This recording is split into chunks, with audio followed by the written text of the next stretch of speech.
Hello again, everybody. My name is John D. Healy. I do podcasts called It's Good to Talk. It's always good to talk, so to listen to. Got into podcasting because I produced this book. My friend Stoney McGurn, he was born in 1941. His life story is up until recently. Like my guest, his story is going to be about leaving Ireland, Cove, County Cork, and sailing over all the way into Ellis Island. Come to my guest, Michael Healy, in 1 minute. Sponsors are Liffey Van Lines, a moving company here in New York City. Liffey Van Lines has been around longer than Jeopardy, named after the river in Dublin called the Liffey, and like the Liffey, running very smoothly, very, very solid, very busy coming into July. I always give a shout out to Eddie McCarthy of the IrishExaminerUSA.com. The Irish Examiner newspaper gives all of the events happening in all over, actually, and more events coming up in the Catskills this week. I'll give a shout out there to Terry Patterson. She sent me an invite again, and they have events coming up in McQuill's Community Centre. So a big shout out there. I always have interesting guests on. Today is no exception. My guest today is Michael Healy. Mike Healy, as he's known. Not sure if we're related, but we'll figure it out. We must be related somewhere along the way. Michael Healy, thank you. And Mike, thank you for being here with me today. John, thank you for having me today. I've been looking forward to this, and I first saw your show when you interviewed one of my relations, Seamus Caulfield, and I watched that, and I watch your shows, enjoy your interviews, and when I saw Seamus on there, I said I'd love to talk to John Healy. Good.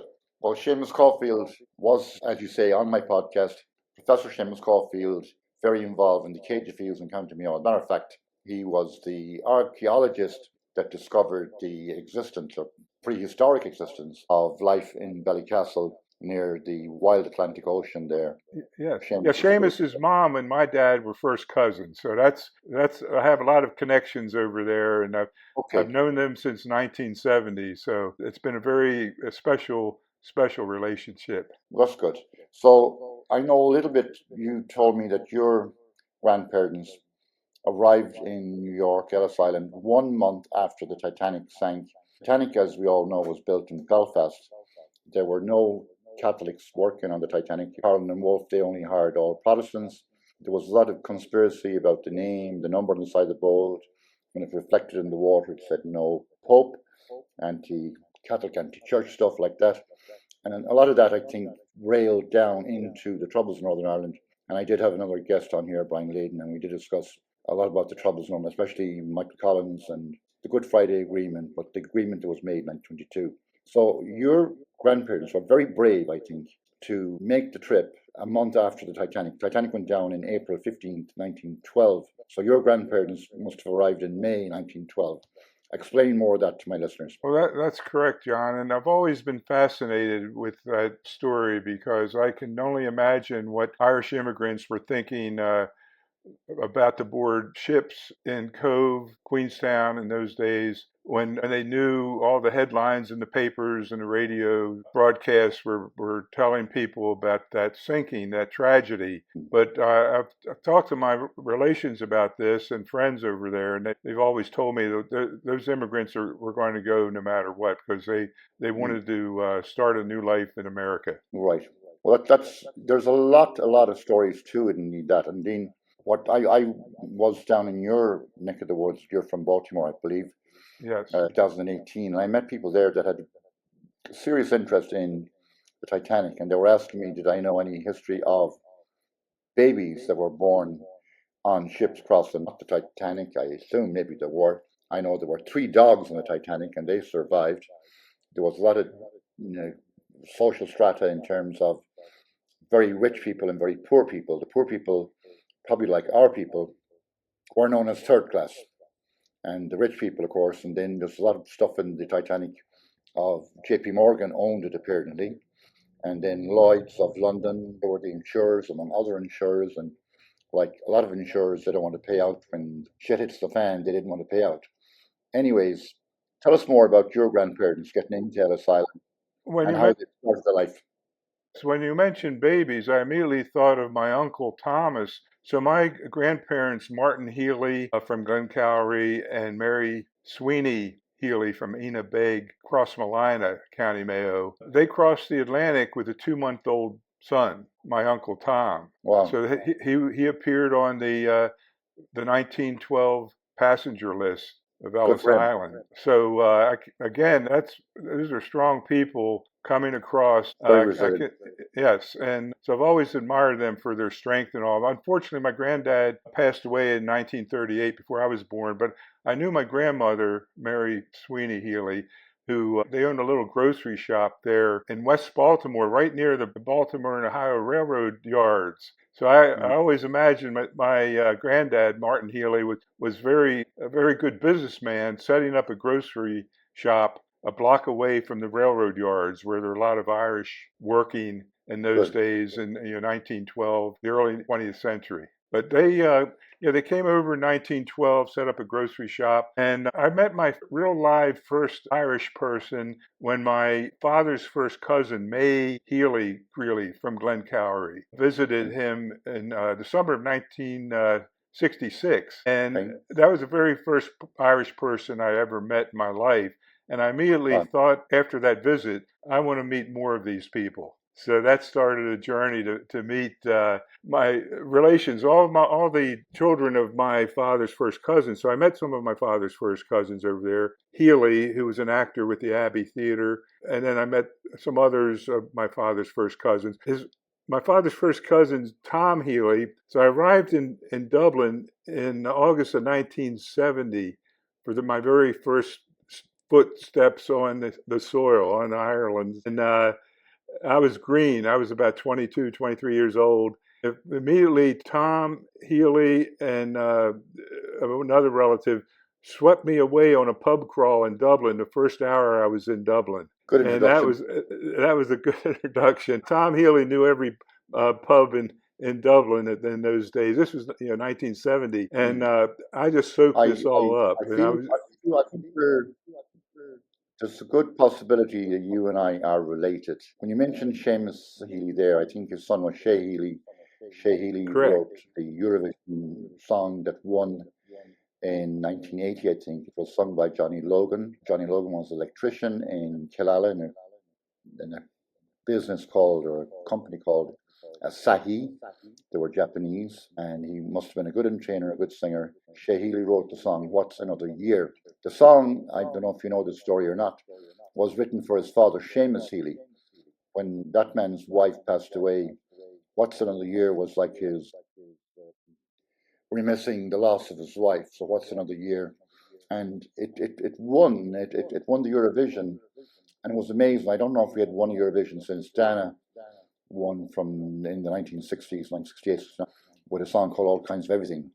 And speaking of another podcast, I had Charlie McGettigan on here for a podcast. Well, Charlie won the Eurovision in 1994 with a song called "Rock and Roll Kids," and that particular winning song went on to create Riverdance. And another shout out for Paddy McCarthy of the Irish Examiner USA. Paddy McCarthy only last week met up with Bill Whelan, who was the composer of Riverdance, and the history of Riverdance is need I say anymore. So tell me more about your father, your mother, the grocery shop, and his being a businessman and setting up business. How many children are you from? My dad had three of us. I'm the oldest, and my younger sister and brother. But I do have fond memories of visiting my grandmother's grocery in West Baltimore as a 5-year-old.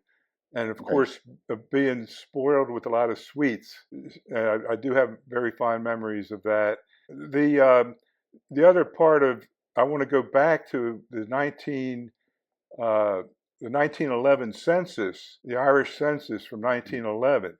Discovered there that they owned a pub there in Ballina, County Mayo. And I assume it was named Healy's Pub there. But in those days, in 1911, I think there were probably 50 pubs in Ballina at the time. And Martin Healy was a blow-in from 20 miles up the road. So he may have had to leave Ballina eventually, but I think he came over here. The first trip he came over alone, single, was 26-year-old in 1892, the first year that Ellis Island was open, and they were passenger list in 1892. Came over single. Apparently, he must have established some residence or established some foothold here in Baltimore because Right. he went back home, got married in Cross Carolina in 1911, and Okay. then I have a copy of the pub license from 1910. So he had a Okay. pub 1910 in Ballina, got married in Cross Carolina in 1911,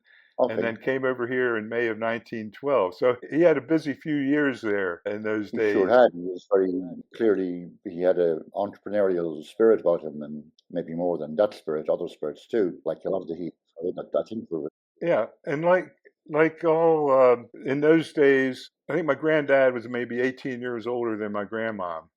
Uh, okay. yeah, so that there were a lot of marriages in those Yeah. days Well, where a yeah. difference in age. That was pretty common in west and probably all over Ireland too. It was like a bachelor, and he needed to start getting his act together and marry a beautiful young lady and have some babies and help the farm, and then those babies would immigrate and one would end up with the farm. But like West Yep. Mayo in particular, like the slogan comes like to hell or to Connacht, which was by Cromwell, who was one of the English that chased us from the east coast of Ireland, and said, in other words, like fuck off, go to hell or go to Connacht. And so we had to go to Connacht, but all of us survived through self-sufficiency, like what Dr. Professor Caulfield said. You just had to survive. But you had the rivers to fish in, you had the ocean to fish in, you had small farms to, basics, cattle, cows, pigs, sheep, ducks, hens, enough. And what the surplus was your profit. And you, thankfully, to people like your parents, sending back some money from America to keep everything together. So we were very much, that's where the word the mehel comes in. I don't know if you're familiar with that word or not, but it means teamwork. So you might remember hay time making in your vacations over there, or turf time. All the neighbours would come to help each other, and that's just called the mehel. So continue more Yeah, before I get yeah, to any. Martin, but you bring up a good point uh, about the traditions and all that. My granddad Martin Healy was the second son. Okay.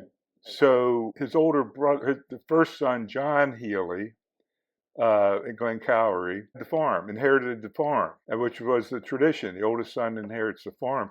Yes. So the rest of the sons, I think there were two other sons. There's a total of four sons in the family. So the other three had to find something else to do. And I Okay. think actually all three of the younger sons emigrated to America, and a Very couple good. sisters too. So there were some Healys here in Baltimore in those days. So that's one tradition I've learned over the years, and the other was the naming the first son after the father's father, Okay. and likewise the first daughter after the mother's mother. So, like in fact, in this case, my uncle Tom, the first son of Martin and Mary, Mm. was named after Martin's father. So that was a tradition also that was kept alive in those days, and maybe Very. continue today, I Yeah. imagine. Well, I use my middle initial, John D. Healy. My guest is Michael Healy, or Mike Healy, roots in Glencowrie in County Mayo. The podcast is called It's Good to Talk. You do remind me of something else in Baltimore. I was in Baltimore in 2018, which was 200 years since Guinness arrived here. And guess who brought Guinness to America? Yes, Who's John that? Healy brought Guinness to America. Not me, no relation, but Yeah. I think we're linked. Jimmy Grady, please sing a song for Michael Healy and myself and my guest. Oh, my granny had a talent for the genealogy.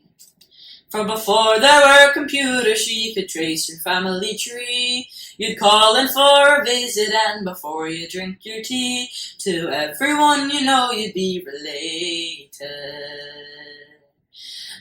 We are all related through marriage or through birth, which either is a blessing or a God Almighty curse. And you can trace the lineage for what it might be worth, but in Ireland, sure, we are all related.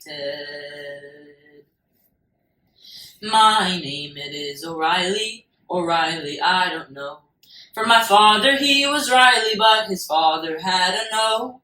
For one of them refused the soup, so they were forced to go. So to all the traveling Rileys I'm related. Ah, we are all related through marriage or through birth, which either is a blessing or a God Almighty curse. And you can trace the lineage for what it might be worth, but in Ireland, sure, we are all related.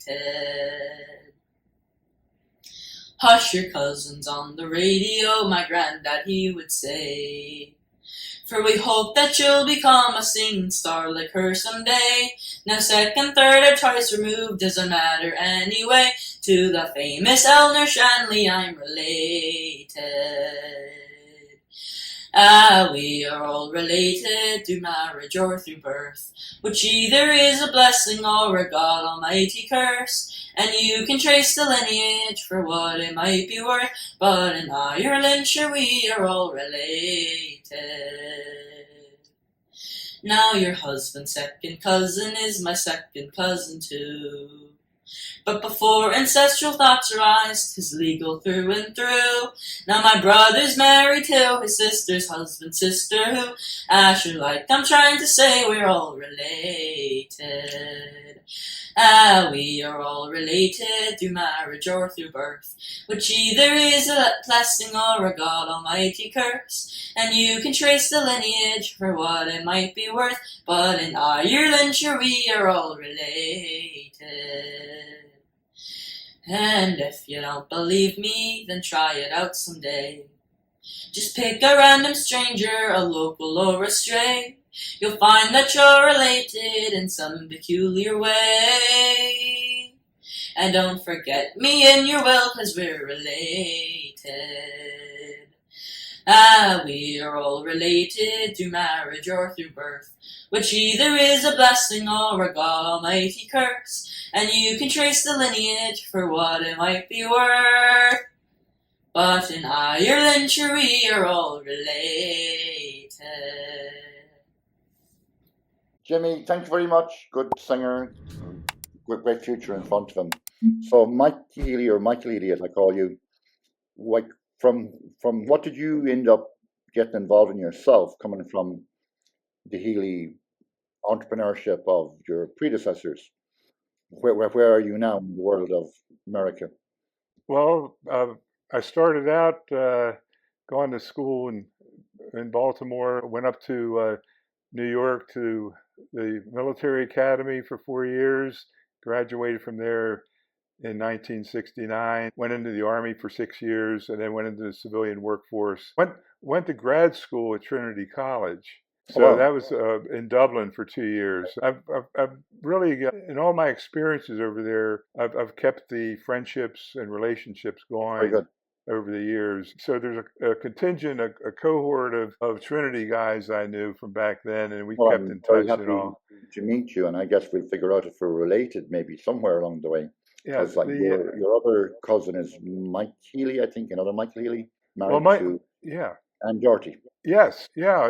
In fact, I just saw Michael this past June. So I was up in the Cajun fields. I brought a couple groups up there in May and June. One was a church group. We did a pilgrimage to Knock with Okay. about 25 people from a Catholic church, Holy Family Church in Texas. So we had some Texans there in Westport for a week, and they took over the Porterhouse bar in Westport for a while. We had a good session there, and even the priest got up and was dancing. The priest surprised me because he did a great rendition of "The Gambler" by Kenny Rogers.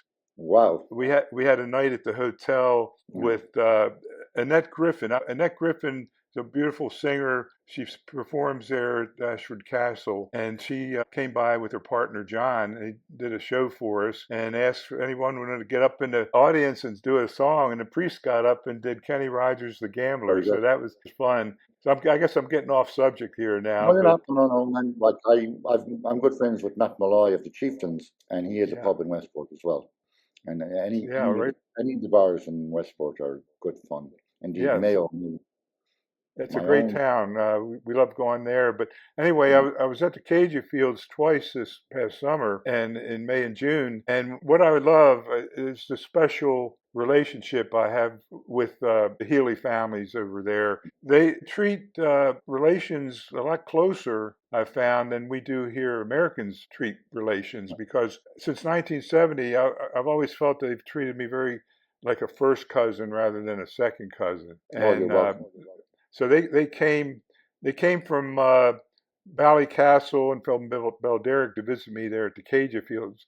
Those roads up there, that's the true Wild Atlantic way. I'll That tell sure you. is. Well, It's next time you're back, visit the Healys in Glenamoy, we which is will. only about We'll 6 get miles. And we'll get my over sister has there the and bar there. But the door will be open. You don't have to knock at all.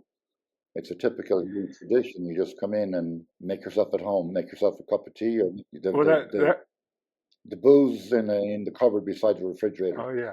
Well, that's the other thing that's attracted me to my visits over there is, well, that reminds me of a story my relations have told me about our great grandfather, Thomas Healy. So Thomas Healy was a livestock trader. So he was going up and down those roads with his livestock, selling them in towns and all. But I found out he had a reputation of stopping off at a house along the way and just say, well, I'll just spend a night.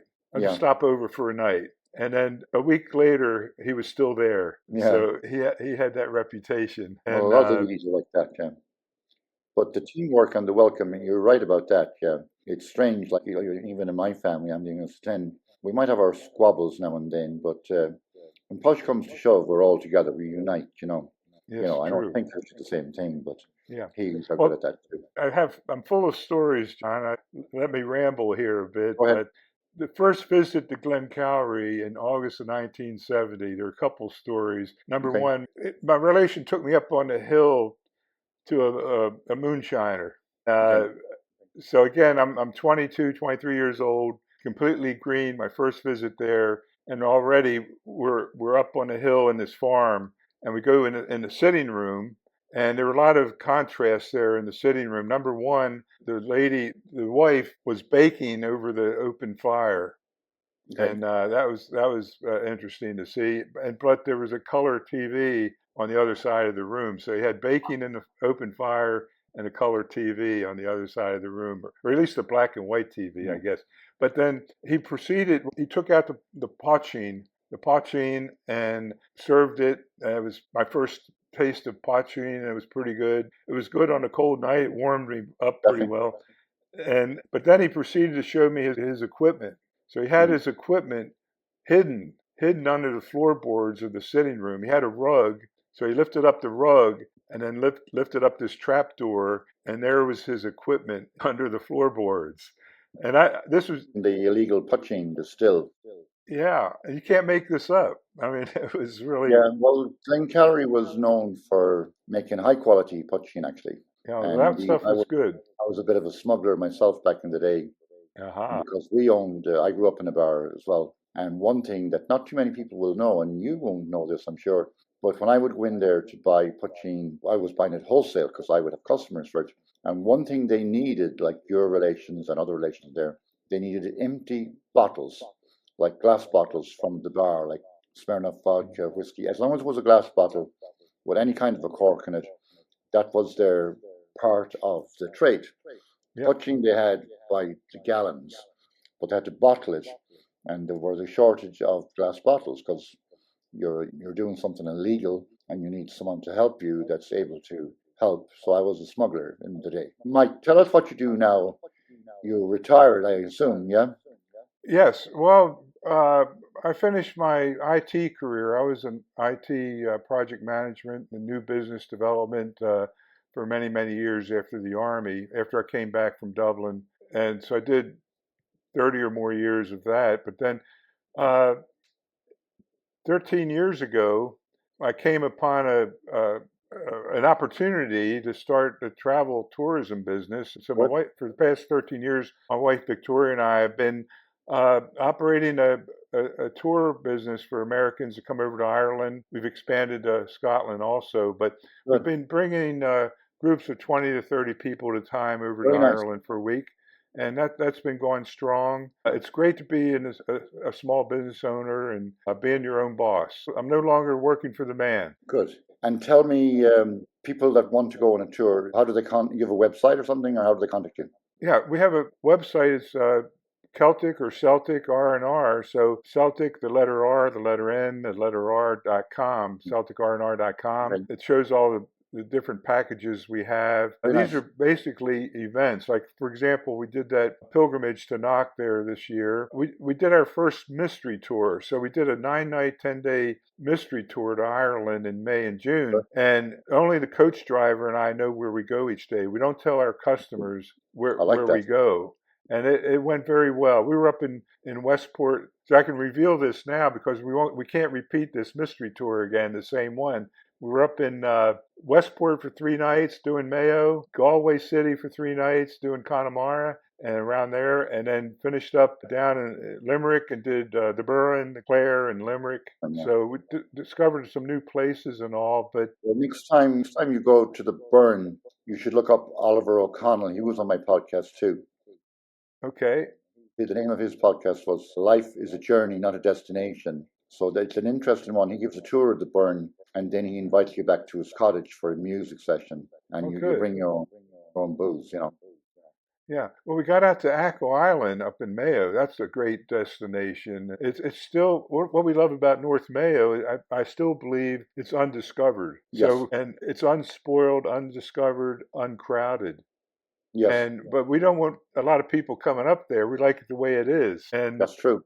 Traveling along the way in Achill Island, beautiful destination. We went up to the village there, the deserted village. That's quite a significant part of the history of immigration, the famine, the immigration. Yeah. That was one of our stops. Well, next time you go as well, Killala is near Ballina, where your great-great-grandparents had a pub. My nephew, Michael D. McAnder, was on here as well. He's a sports journalist for Midwest Radio. And Michael D. and his wife have a bar called Bessie's. And that's close to Killala. There's a ship, I believe, sunk, reference back to the Titanic, just a few 150 feet out from where his bar is. And they have a mobile sauna, which I never heard of before. So someone comes along with a horse box, and there's a sauna in the horse box, and you go into the horse box, you get all steamed up, and then you plunge into the cold Atlantic water, just like the survivors of the Titanic. So it's been good to talk to you. I'm going to leave the last word to you, and then I sign off in my Irish language.